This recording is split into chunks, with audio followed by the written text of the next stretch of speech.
Might as well just break the ice. What's the situation with Chucky? Yeah, Hirving is, look, we've had a lot of conversations with him, with his representatives, leading into the break, as well as all of last season.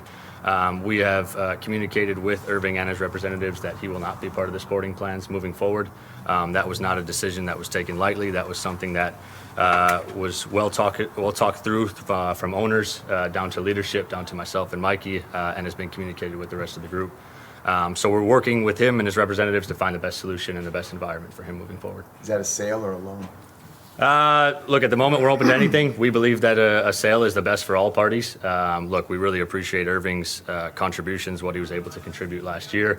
But as the season went on, I think from a style of play fit as well as an environment, we think that it's best for both parties to find a new solution. Can you expand a little bit on that in terms of style of play? Because it seemed like he was a perfect fit, left winger, right-footed, cut inside. Yeah. Look, I think Hirving is a fantastic player. There's no doubt about that. You look at his career and what he's able to contribute and what he also was able to do last season.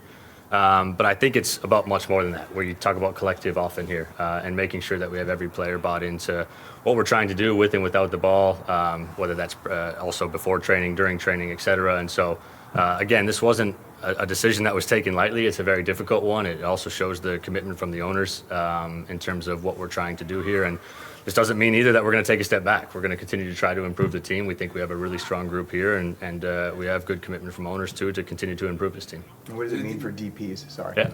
Yeah, look, we have unders at the moment, so we've got one as well as Hirving is on the roster, so he contributes as two. This is when we went back and forth. You're probably a little bit well aware of the roster mechanisms. They haven't changed yet. They may after the new CBA, but right now you can do 2-4 or 3-3. We're looking at all options. I think we would look at it as another attacking player, trying to find somebody else that can share some of the goal-scoring load. And I think that with our 9 situation, we already acquired Lewis Morgan this year, and he'll be another option from that front 3 spot. So we do need to see kind of how this team continues to progress, and then we'll probably take it from there as this window continues to move on. Beyond the field, obviously on the field, the tactics are involved when it comes to replacing someone like Chucky. Yeah. He's not the only reason people were showing up, but when you have that many people coming and cheering his name anytime he's just warming up on the touchline, is that something you guys look at as a front office of, yes, we want a great player to bring in, but also we need to bring in someone to kind of be a face of the franchise to go along with Anders? Yeah, I think it's this is professional sport. We understand that this is a business. There's a business side of it too. I'm fortunate that my background's in finance, and this was a decision that was made with the owners who are also looking at that, and with Tom Penn and everybody else from the business side. And so we understand there's going to be implications not only from a sporting but also from a business side. And so it's my job to try to get the best team on the field, not only for the immediate but for also the long term. So taking that into consideration, and then working with the business side to ensure that we can keep Snapdragon a fortress. And I think we were able to show that at the end of the season with how the fans got behind us, how we're able to continue to progress the team and make it from there. Did any of the off-field stuff that happened last season contribute into Chucky no longer being part of this team? There's no one moment that you can pinpoint. This was something that was communicated throughout last season to Hirving himself as well as his representatives, and so it was more a wholly collective decision that we made on behalf of the group. And again, we're looking at not only short-term success but also long-term, how this club is built for the future. Since when did you take this decision? Because we saw Chucky very active in social media, with the people in San Diego. When did you take this? Yeah, we had an open conversation with Hirving at his exit meeting. We very quickly followed up with his representatives shortly after that. So this is not something that should have caught them by surprise. And then obviously when he got back in for preseason was whenever we sat down with him again. So he has been training from the side of the group for the first couple of days. Do you think he could come back to Mexico or the Mexican teams? Yeah, we're totally open. This is a collaborative process. This is not something that we can do by ourselves. It's something that we're involved with the player and his representatives as well as other clubs to see what that future move looks like. Tyler, when we spoke to Chucky just about a month ago, he seemed pretty confident that he was going to be coming back with the club. I know I had asked you, and you said nothing's off the table as far as dealing players, but from his side, expecting to come back, What do you feel like changed from that point to where we are now? Yeah, again, this isn't one person's decision, and so I think it's about that collaborative approach now. Now this has been communicated to him, and so now we need to look at what those potential solutions look. We understand that there's a World Cup coming up. I think he has big aspirations to play in that World Cup in his home country. We want to help him play in that World Cup too, and so I think trying to find an opportunity in a club for him that will allow him to play. He needs to play and needs to play consistently where he's at in his career. And so if we can work with him to be able to find that, we're going to do everything that we can to make it possible. If I'm hearing this correctly, and correct me if I'm wrong, this was you telling him and his camp, we're moving in a different direction, not a mutual. Correct. Yeah, we've had many conversations, and again, this is not one conversation. Right. This is many that have happened But throughout it's the your year. decision. Correct. It's the club's decision. It's Yeah. not my decision. This is something from the owners down, and again, wasn't something that happened overnight. This is something that we've talked about for a long period of time, and understand that there's financial implications that are involved. We understand that there's a number of things and different factors and different parties that you need to make sure that they're all aligned and are open to the decisions that are to come.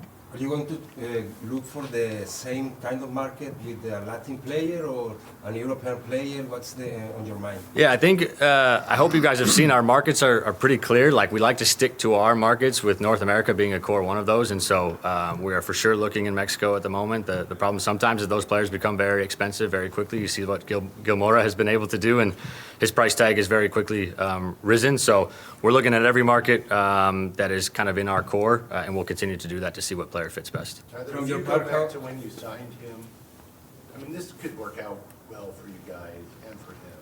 But if you just go back to when you brought him in and what the expectations were, this seems like a real bummer. It's not going to work out long term. This could have been pretty electric. Yeah, and I think, look, in year one, there were a lot of electric moments. But I do believe that this club has shown that this is all about the collective. There's no one player that's going to be bigger than the club. There's no one staff member that's bigger than the club. I think the head coach that we hired, and Mikey, he says it often, right? I can't do this alone, and I'm in that same position. And I think Hirving would also be the first one to say that. And so it's ensuring that we have, again, the players in-house that fit our environment, that want to get better every single day, that are really bought into what we're trying to do. These are difficult moments. They're difficult moments for the player. They're difficult moments for the club. But from our standpoint, it's about trying to be collaborative and trying to find the best solution for all parties that allow him to be successful, not only hopefully in the World Cup, but also many years to come. And people may not understand why his World Cup chances would be any worse if he were here. Yeah, but he needs to be playing. That's the biggest thing, right? And the biggest thing is that he, at his age, who's had injury, he's had some injury concerns. Obviously, last season he missed a few games for us. At his age, he needs to be playing, and I think that'll be the first message from the national team, is that he does need to be playing competitively to give himself the best chance. And we want him to be successful. We want him to be successful in the World Cup as well as for his career. And how disappointed are you personally of this news for Chucky? He was like the face of the franchise the first year, the Latin player, the connection with the people. So how disappointed? Yeah, it's never, my job is not easy because I'm the one that often has to deliver this news. And oftentimes it has to do with players and their situations. But again, my job is also to protect the environment and to make sure that this club is successful well beyond this season and next season and all the seasons to come. And so this is, again, a collective process that we made together, and we were able to be, in our opinion, very clear to his side about the direction we wanted to go. And so, yeah, everything is always disappointing. This news is never easy to break to a player. But again, it's now about trying to find the best solution for all. What was Chucky's reaction, if you can share with us? He was fine. Took it in a professional way, as we would expect. And so, yeah, was delivered that news not only at the end of last season and throughout last season, but also as we started preseason. What's Mikey Varas' reaction or advice after you take this decision? Because you didn't mention that he took the decision. Or Yeah, was part of again, Mikey was involved in every conversation. He's a key member of this team. He's part of the leadership group that we talk to. And so, again, I want to be clear, this isn't my decision. This is the club's decision. This is not Mikey's decision. This is the club's decision. And it's one that we're extremely aligned on. And we look forward to moving forward to see how we can get better as a team.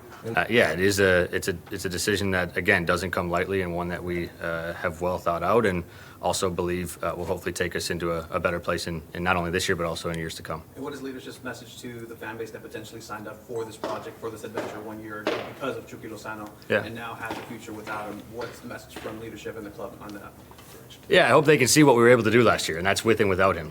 He wasn't available for every game. He didn't play in every game. There was a playoff run, again, where he played a kind of a minor role in that, and I know he was still really impactful in that moment, not only on the field, but also off the field. But the message is that we're here to win. But what's really important is how we win and who we win with. And so making sure that we've got the right pieces, making sure that this is about a collective, and making sure that we come out there and play as one, that will give us the best chance to win, not only next year, but also in years to come. So Chucky has been training on the side, Correct. and then going forward, not at all? Yeah, we'll be training on the side. He's at the moment. Our messaging is that he's not a part of the sporting plans going forward. But he's still going to be here? Correct. Training on the Yeah, side? yeah. We still he's Tomorrow, next day? still warming up with the team, still in the gym with the team. But we're prioritizing other players at this moment in training. Is that a little bit awkward, to have a player that you know is on his way out? He's a Is that professional. Yeah, he's a professional. Part of soccer. Yeah, this happens. This happened when I arrived at Monaco. I think we had 77 contracted players. I think we had more players training on the side than we did in the group. And so this is something that happens. And again, we will continue to operate in a professional manner, and we hope all of our players do too. And he remains fully under contract? His contract Correct. has been altered? Correct. at all? Yeah. Yeah, our focus is always on the collective, and it's about pushing the team chemistry this year. And listen, we've played plenty of games with the team without him in the roster, and that team played very, very well. It's undeniable that, most of those people that were there, they were there to see the team, but when he went to go warm up on the touchline, there's people chanting his name, wanting to see him there. How do you send the message to the fan base that, it's not just about Chucky, it is about the collective, and then you guys are going to continue to go forward and push for titles? No one's bigger than the club. No one's bigger than the city. That includes me. And what I can say is the same thing I've always said. We're here to win. But how we win and who we win with matters. And we've made a decision across the entire club, leadership all the way up to ownership. Everybody's on the same page. It's not any sort of division. 100% that this is the best decision for us in the short term, medium term, and the long term is what I will tell them. Can you elaborate on that? And Tyler said you were a major part of the decision. Why is this the best decision, and why do you not want to have a player of his caliber in your roster? Yeah, we all respect him for the player that he is. Ultimately, it's just not the right fit. It's not the right fit, and when it's not the right fit, it's no one's fault. It's about making sure that we set him up best as possible to help him arrive to the World Cup, because we do want the best for him, and we think that's somewhere else. And most importantly, it's what we think is best for the team to be competitive again in the short term, midterm, and long term. Mikey, is it not right fit because of off-field stuff, or is it because of style of play, or what exactly made him not a right fit for the team moving forward? Yeah, I think just holistically, altogether, it's not a fit. And then what would be your message to the fan base that started this adventure last year, especially the Mexican fan base that came out to these games specifically for a player like Chucky Lozano? What's the message to them to be able to say, hey, come on back next year as well? Mi mensaje sería, ojalá ellos vieron que nosotros somos mucho más que una persona, y que nosotros los queremos mucho, y hay mucho amor por toda nuestra población latino y mexicano, y que nosotros jugamos de una manera y tenemos una cultura de una manera que quiere reflejar quién son ellos, que son gente que trabaja muy duro, y son gente que le gusta un fútbol brillante, un fútbol que es para atacar y jugar con mucha garra. Que al aficionado le tomó por sorpresa esta noticia, quizá lo del Chucky, si pudieras un poco explicarles, ¿no?, qué fue lo que pasó, las causas, los motivos de la separación. Ya, lo que te puedo decir, porque no vale la pena entrar en detalles tan largos, es esto fue una decisión que se tomó por un análisis de todo el año. Esto no fue algo que pasó, que una cosa pasó o pasó al fin de año. Esto es algo que había muchas cosas que nos hicimos analizar para decir, esto nosotros no encajamos juntos. Esto no es para juzgar a nadie, ni a nosotros como club, ni a él como persona, como jugador. Es decir que solamente no es un buen fit, y que lo mejor es que nosotros seguimos sin él. En la balanza, imagino, pesa más el tema de la conducta, personalidad, que el tema deportivo, quizá. Es todo. ¿Y cuál es el paso a seguir con él? ¿Tiene contrato? ¿Cuál es el paso a seguir ahorita? Bueno, el paso, eso depende de Hirving, sus representantes y Tyler, para buscar una solución, porque nosotros queremos que él llegue al Mundial. Profundamente tenemos mucho respeto por él como jugador, y él debería jugar un Mundial en en su país y va a haber opciones para que él pueda hacer eso. Entonces es trabajar con ellos en una colaboración para ayudar a que eso pase. Y la última mía, ¿cuál fue la reacción de Hirving y quién se encargó de darle las noticias? Lo tomó con calma, lo aceptó, fue sus palabras y lo está tomando muy profesional. Y el mensaje es hacerles acordar a todo el mundo, no es por un jugador o un entrenador, no hay una persona más grande del club. Y el club y la comunidad es lo más importante. Entonces es siempre ir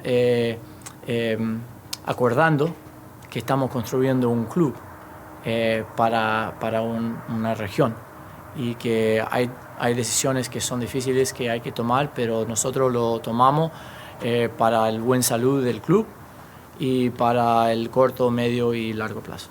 ¿Y usted platicó con él después de la decisión? ¿Tuvo alguna conversación? ¿Se nos puede compartir? Nosotros presentamos la decisión cara a cara por respeto por él. Y en ese momento, ¿cuál fue la conversación? No sé si pueda... No, lo aceptó. Nosotros le dijimos lo que nos han dicho a ustedes y dijo que lo aceptó y lo está tomando profesionalmente. No, porque estas cosas pasan en la vida y como yo he dicho, es más cuestión de que no encajamos perfectamente, no era un fit, como se dice en inglés. Y esas cosas pasan en la vida. Y nosotros seguimos teniendo mucho respeto por él como jugador, como hombre de familia y queremos lo mejor para él.